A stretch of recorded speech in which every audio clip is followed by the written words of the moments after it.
Hello, yesterday I made a video about Ruy Lopez Opening, and today we are going to talk about Ruy Lopez traps. First trap is no arc trap, and this is a very common trap even in a Grandmaster's level. We have example in the game between Capablanca and Andre Steiner in Budapest in 1929, and this trap is very common because White made all natural moves, but he finds himself in trouble. So let's check it out. This is a basic Ruy Lopez setup. Black plays a6, which is Morphe's defense. We go back with the bishop, and black plays d6.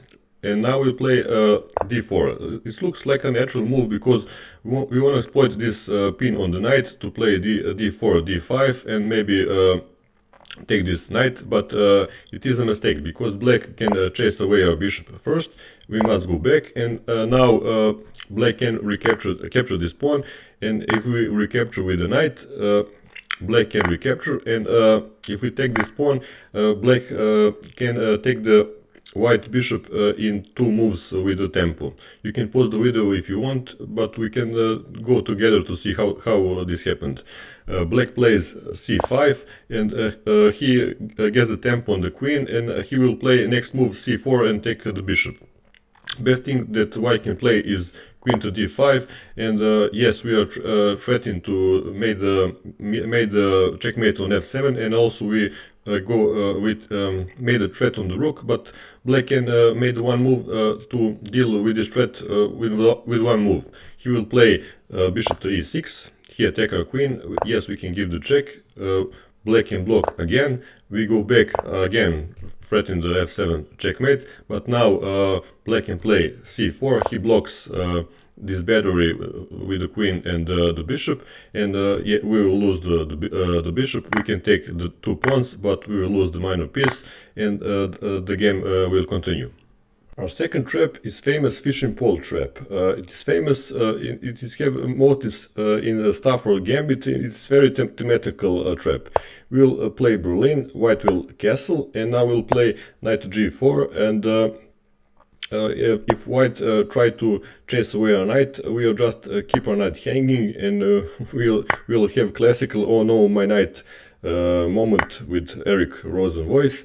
And in this position, white wanna take the central pawn, but it is defended with our knight. So he first eliminate our knight, and he take our central pawn, and we're going to play queen to h4, and we will threaten two checkmates on the white king, and white have no options here. He will be checkmating free no matter what he does. His best try is to make bring room for his king, but we will just stop it, and he can play rook to e1, and we will deliver checkmate on the h1. Our trap number 3 is Mortimer trap. If white, instead of castling, play d3, then we have this move, knight to e7. It looks like a silly move, and we have our pawn to e5 is free for taking.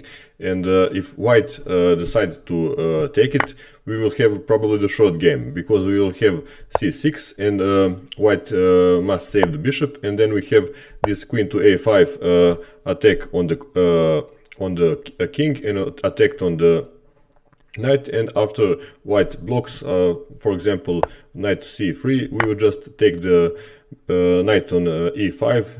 Thank you very much, and we will probably win the game. I think this trap don't have a name, so we're just gonna call it trap number 4. It is we play a lap in defense, and white plays c3. We'll play bishop to a5, and now white can take our knight. We will recapture, and white can capture our central pawn, and he will be the pawn up. But we'll have this move, queen to e7. We will line the queen and with the knight and the pawn, and white must defend it. He plays d4, and we kick the knight, and now probably white will play queen to h5, and we will play g6. And in this position, white will play probably knight to g6, and it looks like a very good position for white, because queen is under attack, the rook is under attack, and the bishop is hanging. So it is all very nasty position for the black, but the check is older, so we will play queen to e4 check, and after white block we will have this move bishop to g6, and white cannot take our rook, because we will just take the queen. So maybe best move in this position just to take our bishop, but then we have this move queen to g2, we attack the rook, and after rook goes back, we will have a queen to f3 threatened checkmate in one on e2, and white can stop the checkmate here, but we will have checkmate on the d1. So white can try to escape with queen to d2, we will give check, he must go back to the c1, we take the rook, and no matter where the white goes to the d2 or to the c2, we'll deliver checkmate. For example, if he goes to the d2, we'll just go to the queen d1 checkmate, and that is the trap. For the end, we have trap number 5. The trap has no name, so we'll call it trap number 5. It is from the Berlin defense, and we will castle. Now amateur players often play d6, and we will defend our central pawn with a rook. And players often want to take advantage of this pin. So a lot of players will play bishop to g4, and it's with perfect play black is fine, but it's more often than none white is winning here, because he have d4. We wanna exploit this pin on the knight and play d5 in the future, and black will most often take this pawn, and then we have this pawn push with e5. And in most times black will recapture this pawn, and now the fun starts, because just to show how this line is beautiful, you can play queen takes the pawn, because the queen is this is the pin and this is the pin, and it's not easy to take the queen, and if we capture with the queen, we can recapture with the knight. But it is not the best move for white.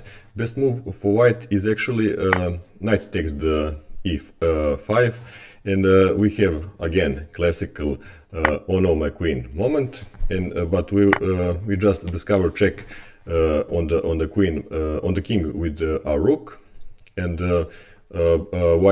black will block this check. We will take the queen.